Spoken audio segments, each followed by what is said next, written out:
నమస్తే శ్రీ మాత్రే నమః శ్రీ కృష్ణాయ నమః భక్తి ప్రేక్షకులకు స్వాగతం। ఈరోజు నేను చెప్పబోయే అంశము చాలా విస్తృతమైనది।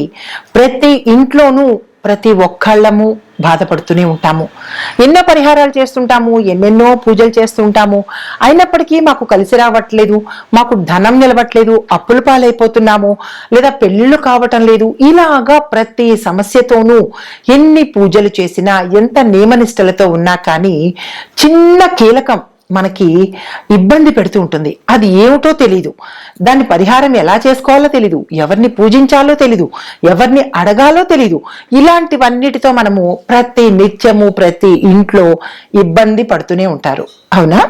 అయితే ఈరోజు మీకు నేను చాలా కొత్త అంశాన్ని మీకు తెలియజేయబోతున్నాను। అది ఏమిటంటే కనుక మనకి గ్రహాలు ఉన్నాయని తెలుసు అందరికీ, దాంతోపాటు ప్రతి రాశికి కూడా మిత్రగ్రహాలు, సమగ్రహాలు అంటే సమమైన ఫలితాలు ఇచ్చే గ్రహాలు, శత్రుగ్రహాలు కూడా ఉంటూ ఉంటాయి।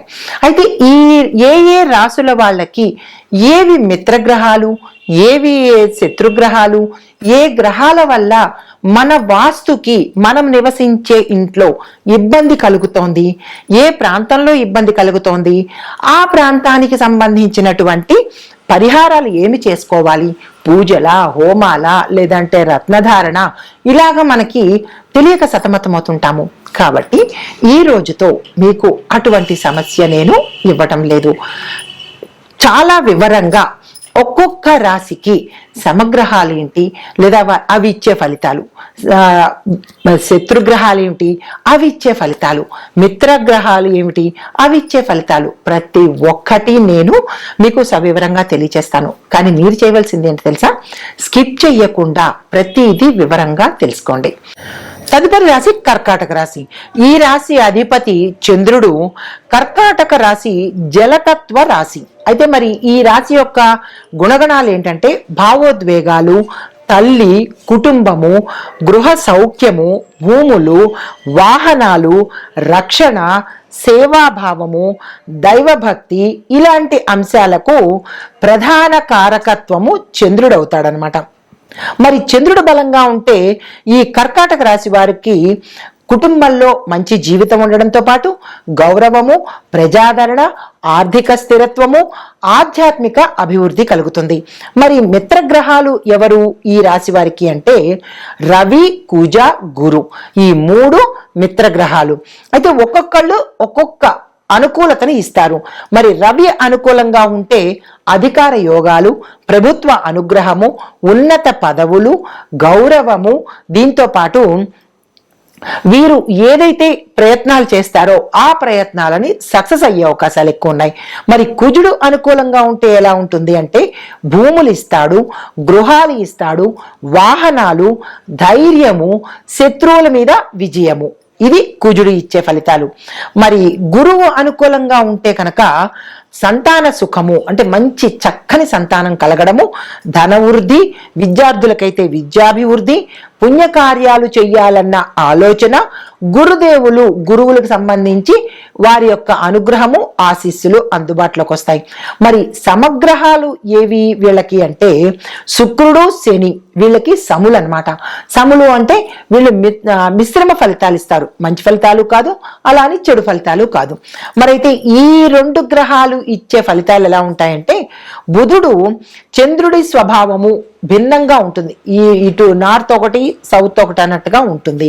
అయితే చంద్రుడు హృదయాన్ని సూచిస్తే మరి బుధుడు తర్కాన్ని సూచిస్తాడు। తర్కం అంటే ఫైటింగ్ అనమాట, ఫైటింగ్ మేనర్ లో ఉంటారు। అందువల్ల బుధుడు కనుక మీ జాతకంలో దోషంగా ఉంటే కనుక ప్రత్యేకమైన సమస్యలు వస్తాయి, అది మీరు ఒక్కసారి గమనించుకోవాలి। మరి బుధుడికి సంబంధించిన లోహాలు ఏంటంటే కంచు, ఇత్తడి, ఈ రెండు మీరు సాధ్యమైనంత వరకు వాడకుండా ఉండే ప్రయత్నం చేసుకోండి। మరి బుధుడు దోషంగా ఉన్నప్పుడు లోహాల యొక్క ప్రభావము ఏ దిశలో మీకు వాస్తురీత్యా కనబడుతుందంటే కనుక ఉత్తర దిశ మీకు చాలా దోషభూయిష్టంగా ఉంటుంది।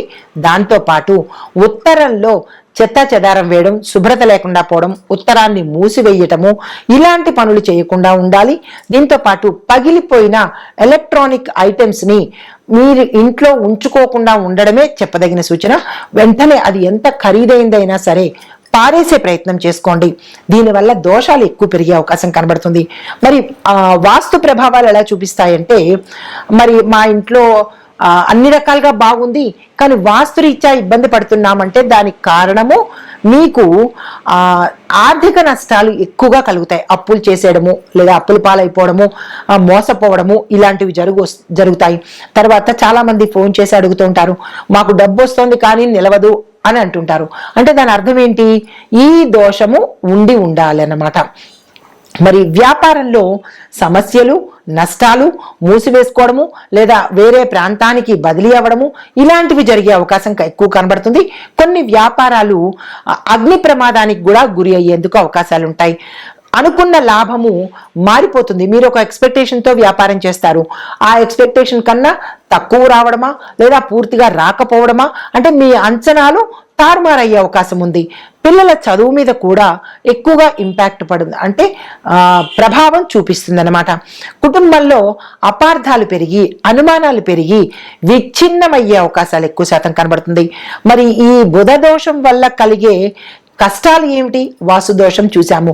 మరి ఇండివిజువల్గా కష్టం ఎలా వస్తుందంటే ఆరోగ్యం నాశనం అవుతుంది.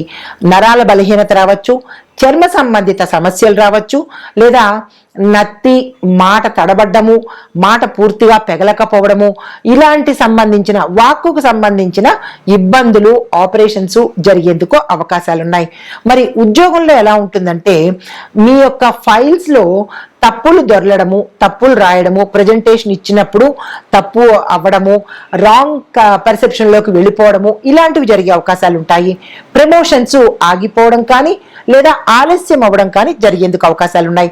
ఇంకా వ్యాపారస్తులకు చూసుకున్నట్టయితే ఒప్పందాలలో వివాదాలు వస్తాయి. మీరు ఒక మాట చెప్తారు, మీ యొక్క భాగస్వాములు కావచ్చు, మీ ఇతర వాళ్ళు కావచ్చు, వాళ్ళకి మీకు ఇబ్బందులు కానీ వివాదాలు కానీ కొట్టుకోవడాల స్థాయి దాకా వెళ్ళే అవకాశాలు ఉంటాయి. మోసాలకి ఎక్కువగా మీరు ఇబ్బందికి గురి అయ్యే అవకాశాలు ఉంటాయి. మరి కుటుంబ పరంగా చూసినట్టయితే కనుక అన్నదమ్ములతో కానీ అక్క చెల్లెలతో కానీ విడిపోవడం కానీ, మాట పట్టింపుల వల్ల దూరం అవ్వడం కానీ జరిగేందుకు అవకాశాలు ఉన్నాయి. మరి పరిహారాలు ఏం చేయాలి అంటే కనుక ప్రతి బుధవారము పచ్చని పెసలు, పచ్చని వస్త్రము దానంగా ఇచ్చే ప్రయత్నం చేయాలి. విద్యార్థులకు పుస్తకాలను దానంగా ఇవ్వండి. గణపతి ఆరాధన తప్పనిసరిగా 5 గరికమాలలు ఇంట్లో కావచ్చు లేదా ఆలయంలో కావచ్చు 5 గరికమాలలు సమర్పించే ప్రయత్నం చేయండి. విష్ణు సహస్రనామ పారాయణ వినడం కానీ చదవడం కానీ చేసే ప్రయత్నం చేసుకోవాలి. మీకు బుధ మంత్రము ఓం బ్రాం బ్రీం బ్రౌం సహ బుధాయ నమః, ఈ మంత్రాన్ని 108 సార్లు జప సంఖ్య 21 రోజులు లేదా 40 రోజులు చెయ్యాలి. ఇది నియమం అన్నమాట. అయితే మరి ఈ కర్కాటక రాశి వారికి చంద్రబలం పెరగడానికి ఏం చెయ్యాలి అంటే కనుక ప్రతి సోమవారము మీ పేరిట శివాలయంలో అర్చన చేయించుకోవడము, తెల్లని బియ్యాన్ని, తెల్లని వస్త్రాన్ని, పాలను, ఈ 3 వస్తువులను యథాశక్తి ప్రతి సోమవారం గుర్తుపెట్టుకోండి, దానంగా ఇచ్చే ప్రయత్నం చేసుకోండి. చంద్రమంత్రము ప్రతి సోమవారం తప్పనిసరిగా చదవాలి.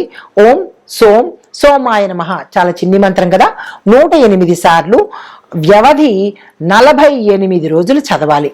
ఇందులో డిస్కౌంట్ లేదు. 48 రోజులు తప్పనిసరిగా చదవలసిందే. అయితే ప్రత్యేక పరిహారం ఏంటంటే కనుక పరమశివుడి ఆరాధన చేసుకుంటూ చంద్రబలం పెంచుకోవడానికి రుద్రాభిషేకం మీకు వీలుంటే రుద్రాభిషేకం చేయించుకున్నట్టయితే కనుక విశేషమైన ఫలితంతో పాటు మీరు ఏదైతే అనుకుంటారో, ఏ రంగంలో ఉన్న వాళ్ళైనా సరే, విద్యార్థుల దగ్గర నుంచి రాజకీయ నాయకుల వరకు ప్రతి రంగంలో ఉన్న వాళ్ళకి అనుకూలతలు కలిగే అవకాశం కనబడుతుంది. ఈ పరిహారాలు తప్పనిసరిగా చేసుకోవాలి. మరి చెయ్యకూడనిది ఏంటి అంటే తల్లిని బాధ పెట్టే ప్రయత్నం చేయకూడదు. కుటుంబ సభ్యులతో కానీ బయట వారితో కానీ కఠినంగా మాట్లాడే ప్రయత్నం చేయకండి. దీంతో పాటు నీటిని వృధా చేసే ప్రయత్నం అస్సలు చేయకండి. పితృదేవతలను నిర్లక్ష్యం చేయకుండా ప్రతి అమావాస్య రోజు మీరు మీ యథాశక్తి గుప్పెడు బియ్యము, లేదా అంటే ధనము, లేదా అంటే వాళ్ళకి ఏదైనా శ్రాద్ధ కర్మలు చేయించడమో ఇలాంటివి చేసినట్టయితే కనుక మంచి ఫలితాలు పొందేందుకు అవకాశం కనబడుతుంది. అయితే మీరు ఈ నియమ నిబంధనలను గోచార రీత్యా చెప్పడం జరిగింది కాబట్టి ఈ పరిధిలో ఎవరైనా ఉంటే మీ వ్యక్తిగత జాతక పరిశీలన చేయించుకుని దానిలో 12 స్థానాల్లో ఈ పాపగ్రహాలు ఏ స్థానంలో మిమ్మల్ని ఇబ్బంది పెడుతున్నాయి అనేది చెప్పడం జరుగుతుంది.